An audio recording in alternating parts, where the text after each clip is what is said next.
Hi, this is Leah, and this is week 2. So, for our week 2 interactive advanced concept presentation, the subject is the iodine clock reaction. So, some key concepts that apply to this week's experiment. First is reaction kinetics, which we've been learning a lot about recently, such as the Rayleigh law and rate of reaction. It's basically just in general just focuses on the rate at which the reaction occurs. And then we also need to know about oxidation and reduction reactions. So just a quick overview. We have reducing agents and oxidizing agents.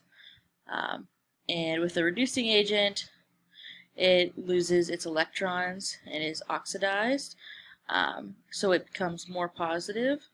And then with the oxidizing agent, it gains electrons and it is reduced, so it becomes more negative.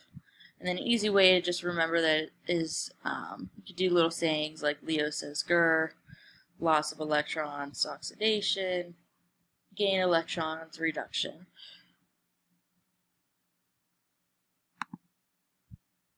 So for this experiment, we had to make two different solutions, which we eventually combined together. So the first solution, I had to combine 1,000 milligrams of vitamin C tablets with 60 milliliters of distilled water. And then after I put the vitamin C and water together, I just have to stir it and then filter it through a kitchen funnel with some coffee filters just to kind of get all that precipitate out and make it more of a clear solution. And then after I filtered that, I had to add 25 milliliters of the iodine and swirl it until the color disappeared, and then add more of the water.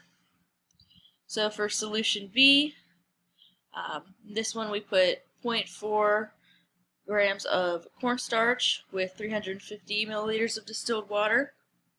Again, we had to stir and filter it to get out any of the precipitate, any of the stuff that didn't dissolve in the solution. And then you had to add the hydrogen peroxide. So this, again, just like the iodine was added after we stirred and filtered the solution. So after we made both solutions, we then had to combine them together in equal parts. And we had to see what happened. So what did we see? So the solution turned blue, but it did not turn blue and stay blue immediately. So why did we see this happen? What is going on here?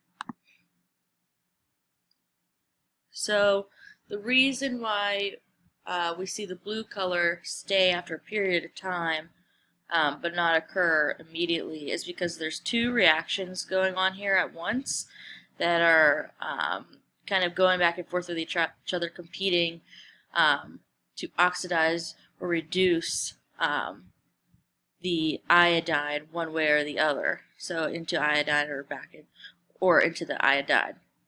So when we combine these two solutions, the first reaction, we have the hydrogen peroxide.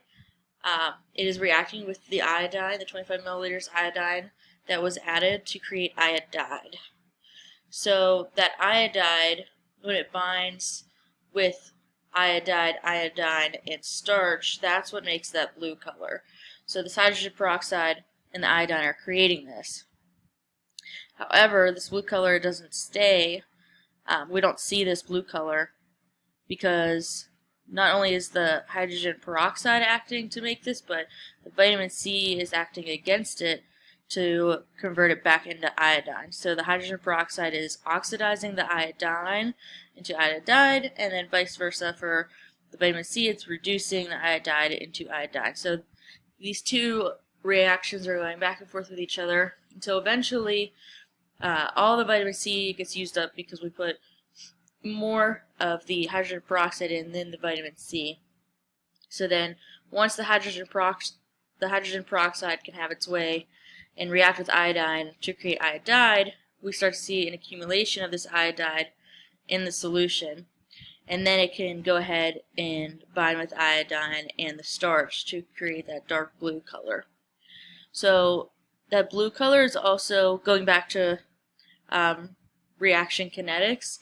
This is a nice way to indicate the rate of this reaction, because this is a visible change that we can see happen when we know that the reaction has come to an end.